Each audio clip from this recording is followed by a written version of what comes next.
Should you buy high-end designer goods as a long-term investment? That's a question I seek to answer through a long-term financial experiment. Hi, I'm Jen, and sitting next to me are 3 items I have purchased from the famed French fashion house Louis Vuitton. This first item is the Louis Vuitton monogram key pouch, otherwise known as a key clay. This item is the Rosalie coin purse. This was $400. This is the highly coveted mini pochette accessoire. All 3 items are from the small leather goods category, even though they are the monogram canvas, so there's really not that much leather on any of them. The packaging is super luxe, and all of these items I actually had to sign for delivery, so you know that is a high-end luxury item here. Free shopping bag with every purchase. I mean, if you're gonna pay this much for an item, the least they can do is a shopping bag, right? Before you think I've gone off the deep end, I want to explain why the hell I spent $1,470 on these 3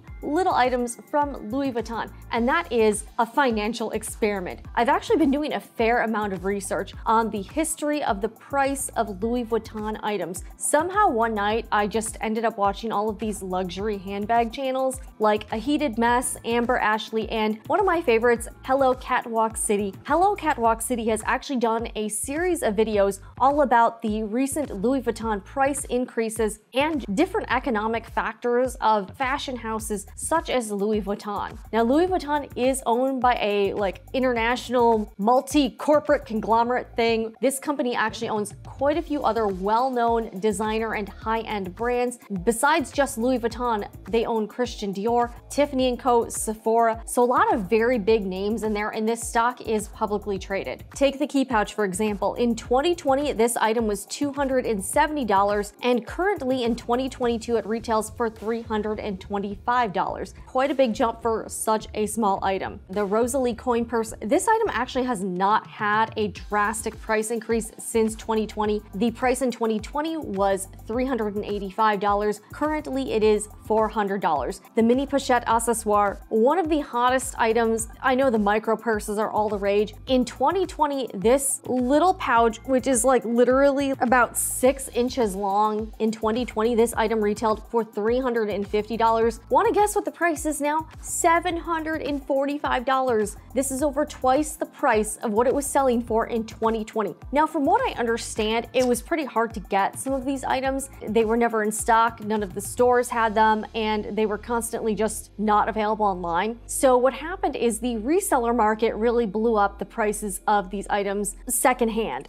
So often on reselling sites like Fashionphile or Yuki's Closet, you can see items that are hard to get for over retail price, sometimes significantly over retail price. When the price was $350, these could have been going for $500 on reseller sites. So there's a lot of speculation as to whether Louis Vuitton jacked up the prices to kind of combat the reseller market. There's a slightly larger version of the mini pochette called Pochette Accessoire. It is currently retailing for $1,290, and in 2020, it was $540. That is just a huge markup, and a lot of customers were very frustrated because Louis Vuitton was doing price increases multiple times a year. The jumps could be in the double digits percentage-wise. Using the Pochette Accessoire as an example, the last price increase took that one item from $1,050 to $1,290. That's before tax or anything. That is a huge jump, especially considering that item was selling for about $500 in 2020. I mean, what the hell? What's really fascinating to me is that Louis Vuitton customers could hypothetically buy an item, say the Pochette Accessoire, for $540 in 2020, still use the item, and even in used condition, resell that item now in 2022 for more than they paid for it, which is super nuts to me. That's the reason I bought these items.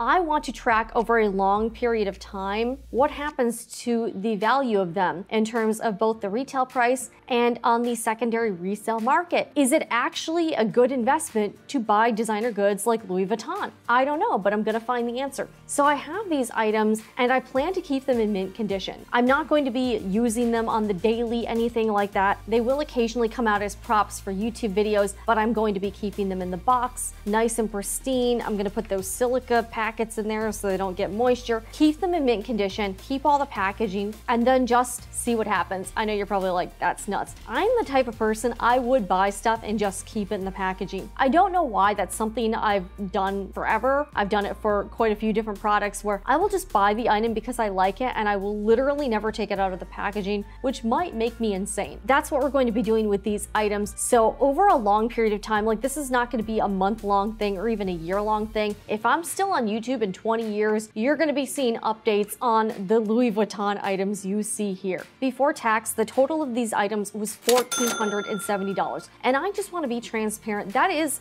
actually a lot of money to me. I'm not totally broke, but I'm also not like balling. So I just don't want you to get the wrong idea of my personal circumstances. For me, buying these items was a pretty large thing to invest in for my YouTube channels and just in general. But I also don't have any consumer debt. We own a home, and other than the mortgage, we don't have any debt. We own our cars outright. So we are in a position where technically I could afford to lose $1,400, but I figured worst case scenario, I could always resell these items or whatever. I understand this may seem like a super bougie out of touch video, and it's really not meant to come across that way. I just want to do this just for my own curiosity. I'm fascinated by investing and stocks and the whole arbitrage thing. This is why I'm doing this. So I'm going to be comparing the long-term value of these items on the retail price, also compared to how they're currently doing on the resale market in similar condition, which is mint in the box. I'm also going to be alongside of that seeing how much I would have made if I'd put that $1,470 in the S&P 500 in stocks.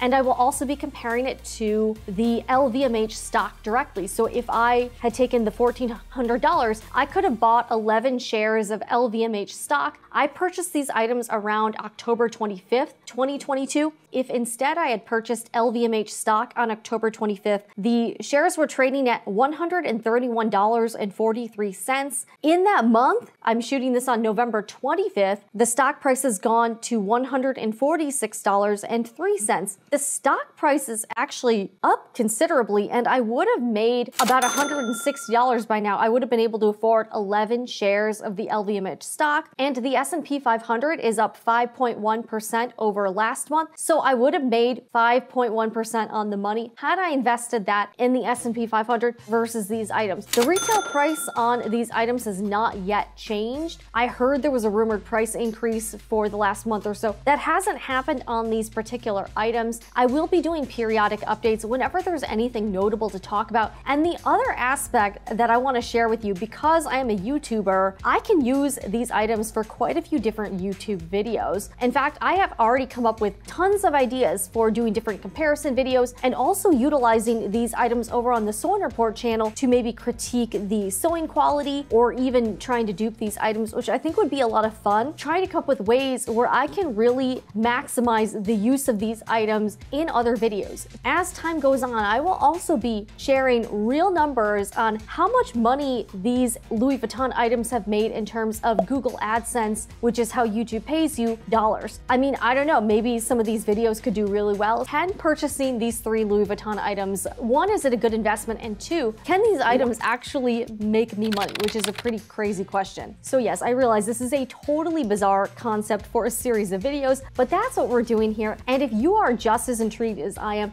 I would encourage you to hit that subscribe button, where I will be giving you updates on the value of Louis Vuitton and whether or not we're gonna find out together if it's a good idea to purchase these items or if it's a total fail. Anyways, I'm Jen, and I will see you again in the next video.